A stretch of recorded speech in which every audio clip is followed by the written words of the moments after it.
Dear students, आज हम combined arithmetic mean पढ़ेंगे। हम सिंपल अर्थमेटिक मीन पढ़ा और हमने वेटेड अर्थमेटिक मीन कर लिया है।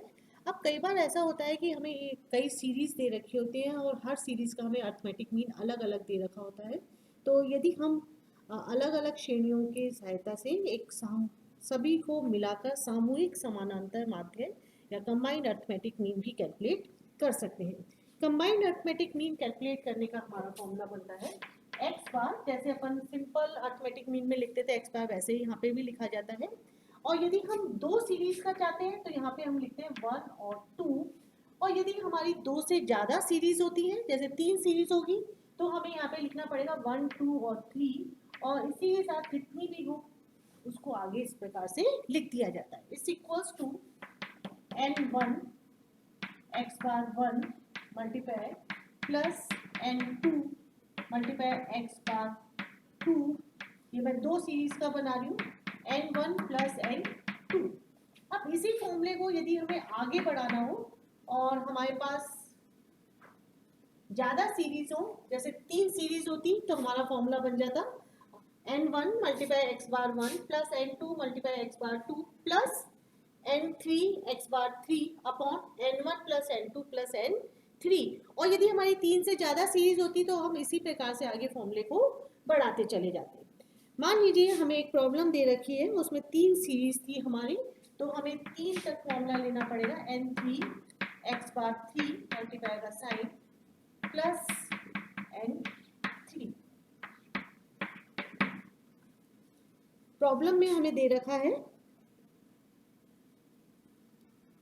टोटल फ्रीक्वेंसीज है हमारी 100, 150 और 200। यानी कि n1 था हमारा 100, n2 था 150 और n3 हमें बता रखा था 200।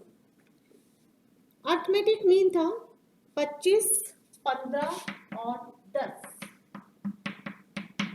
यानी कि x बार 1 था 25, x बार 2 था 15 और x बार 3 था हमारा 10। अब हमें तीनों सीरीज का मिला के कंबाइंड अर्थमेटिक मीन कैलकुलेट करना है। तो हम फॉर्मूले में वैल्यूज रख देंगे। n1 है हमारा 100 मल्टीप्लाई x बार 1 था 25 plus n2 150 multiply 15 plus n3 है हमारा 200 मल्टीप्लाई x बार 3 है 10। मल्टीप्लाई कर लीजिए, divided by n1 plus n2 plus n3। तो 100 plus 150 plus 200 is equals to 2500 plus 225 2000 divided by 450। अब हम इसको सॉल्व कर लेंगे और यदि हम इसको सॉल्व करते हैं तो हमारे आएगा कंबाइंड अर्थमेटिक मीन।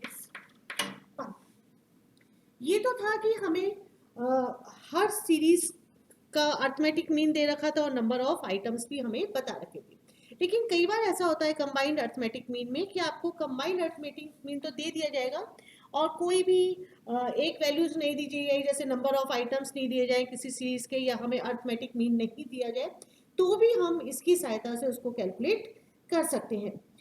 इसी प्रॉब्लम में यदि हमें देखा जाए, हमें कंबाइंड अर्थमेटिक मीन तो दे दिया जाए 15, combined arithmetic mean is equals to 50। ये हमें गिवन है क्वेश्चन में और आपसे ये कहा जाए कि हमें n1 की वैल्यू नहीं दे रखी होती, 100 नहीं दे रखा होता और यहाँ पे एक हमारा क्वेश्चन मार्क हो जाता और आपसे कहा जाता कि n1 को कैलकुलेट करिए। तो n1 को कैलकुलेट करने के लिए हम इक्वेशन बना लेते हैं और इक्वेशन इसी तरह से वैल्यूज रख देंगे। यहाँ पे कंबाइंड अर्थमेटिक मीन आ जाएगा हमारा 15, n1 को x मान लेंगे multiply 25 plus n2 150 into 15 plus 200 into 10 upon n1 नहीं दे रखा, हमने x माना है, x प्लस n2 है हमारा 150 और n3 है मेरा 200। सॉल्व कर लेंगे हम इसको। यहाँ पे इसको क्रॉस मल्टीप्लाई हमें करना पड़ेगा।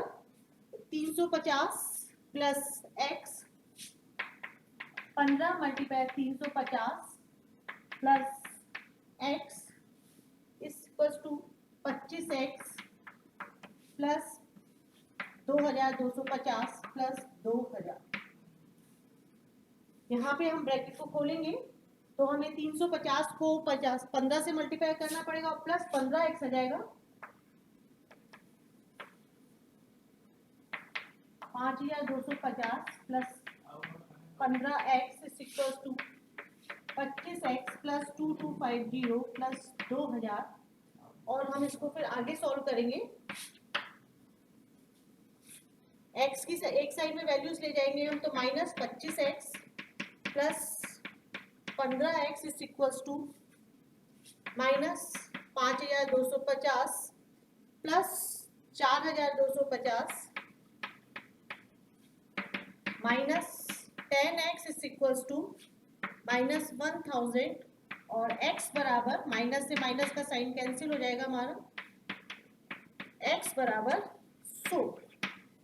हमने पहले जो हमारी प्रॉब्लम थी तब भी हमारा नंबर ऑफ आइटम्स 100 थे और हमने कैलकुलेट किया तब भी हमारा 100 आ गया। अब इसमें तो नंबर ऑफ आइटम्स नहीं दे रखते, ऐसा भी हो सकता है कि हमें कोई अरिथमेटिक मीन नहीं दे रखा हो। तो यदि हमें कोई अरिथमेटिक मीन की वैल्यू नहीं दे रखी होती तो उसको भी हम इसी प्रकार से कैलकुलेट कर सकते थे। अब अरिथमेटिक मीन के अंतर्गत हम यदि कोई कैलकुलेशन में कोई नंबर लिखने में हमारे से त्रुटि हो जाती है तो हम अरिथमेटिक मीन की सहायता से उसको भी करेक्ट कर सकते हैं। तो उस स्थिति में हमें सबसे पहले क्वेश्चन में जो भी अरिथमेटिक मीन दे रखा होता है उससे हम वैल्यूज निकालेंगे और फिर सही नंबर को कैलकुलेट किया जा सकता है। हमें एक प्रॉब्लम दे रखी है, 50 कर्मचारियों के एक समूह में औसत आय 80 रुपये कैलकुलेट की गई।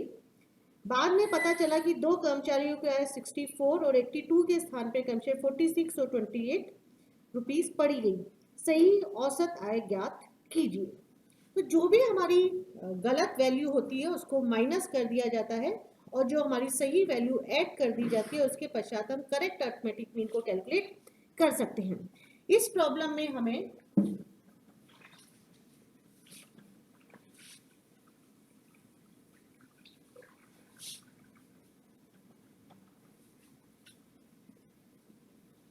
नंबर ऑफ आइटम्स गिवन नहीं है और जो हमारा रॉन्ग अरिथमेटिक मीन था वो हमें बता रखा है 80।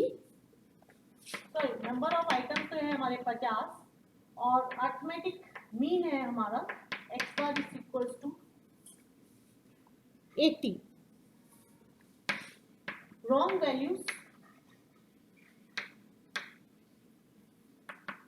वैल्यूज हमें बता रखी है 46 और 28 और करेक्ट वैल्यू थी हमारी, करेक्ट वैल्यूज थी 64 और 82। इस तरह की प्रॉब्लम में सबसे पहले हमारा अरिथमेटिक मीन का जो इंडिविजुअल सीरीज का डायरेक्ट मेथड का फॉर्मूला था उसको अप्लाई करेंगे। x bar is equal to sigma x upon n। x bar हमें दे रखा है 80, n था हमारा 50 और सिग्मा x हमें दे नहीं रखा, हमें कैलकुलेट करना पड़ेगा। तो sigma x is equal to ये total number of values is equal to 4000। Cross multiply करा आपने तो ये आपका आ गया 4000। अब हम इसमें 4000 में से जो हमारी गलत संख्या है उसको माइनस कर देंगे। गलत थी हमारी 46 और 28 और जो हमारी करेक्ट वैल्यूज थी उनको प्लस कर दिया जाएगा 64 और 82। तो 4000 माइनस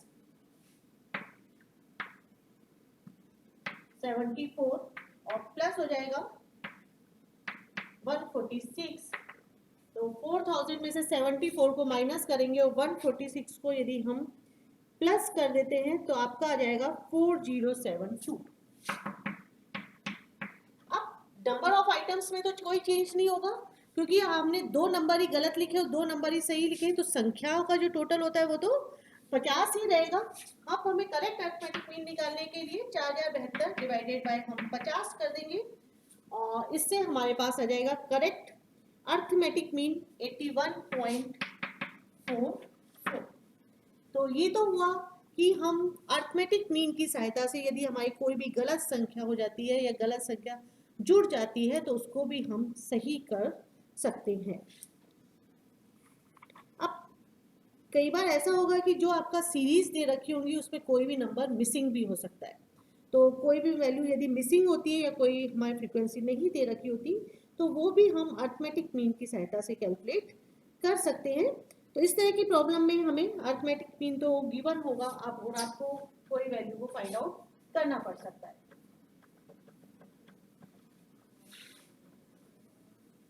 हमें एक प्रॉब्लम गिवन है कंटिन्यूअस सीरीज की है जिसमें हमें अर्थमेटिक मीन तो बता रखा है x bar is equal to 20.5, class है हमारी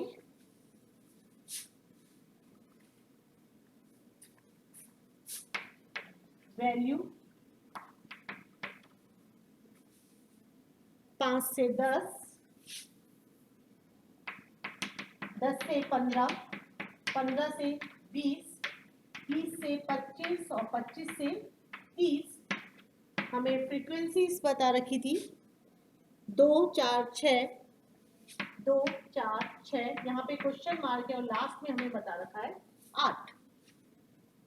अब ये हमारी एक प्रॉब्लम है और इस प्रॉब्लम से हमें 20 से 25 की फ्रीक्वेंसी फाइंड आउट करनी है।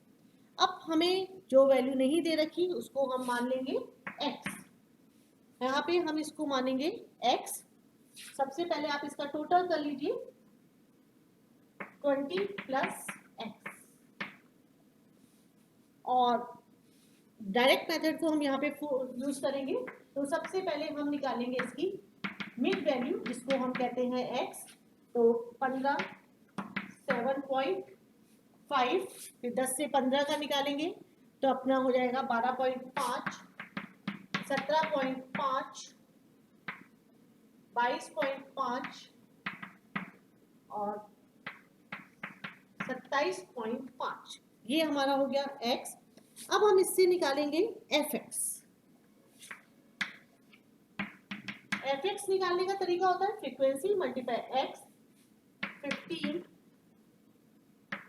50, 17.5 को यदि हम 6 से मल्टीप्लाई करते हैं तो आपका आता है 105, 22.5 x और 27.5 को यदि हम 8 से मल्टीप्लाई कर देते हैं तो आपका आएगा 220।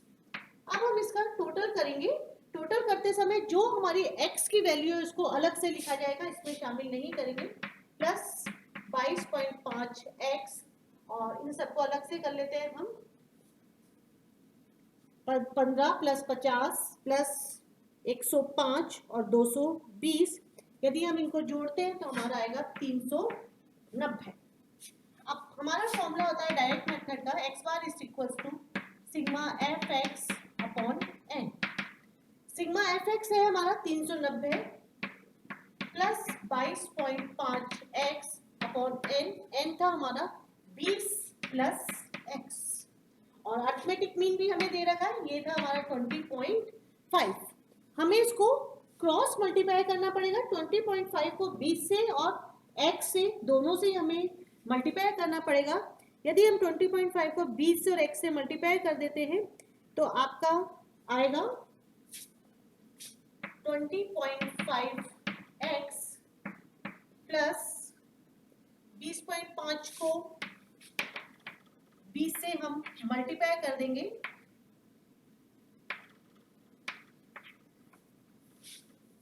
410 equals to 390 plus 22.5x, x की वैल्यू इधर ले जाएंगे हम तो 20.5x minus 22.5x equals to 410, अब हमारा माइनस का हो जाएगा प्लस 390, और 20.5 में से 22.5 को हम यदि माइनस करते हैं तो आपका आएगा माइनस का 2 इस इक्वल्स टू 410 में 390 गया तो माइनस का 20, माइनस से माइनस कैंसिल हो जाएगा और ये आपकी x की वैल्यू बच जाएगी 10।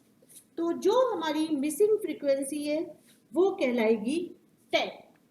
20 से 25 की जो हमारी फ्रीक्वेंसी होगी वो होती है 10।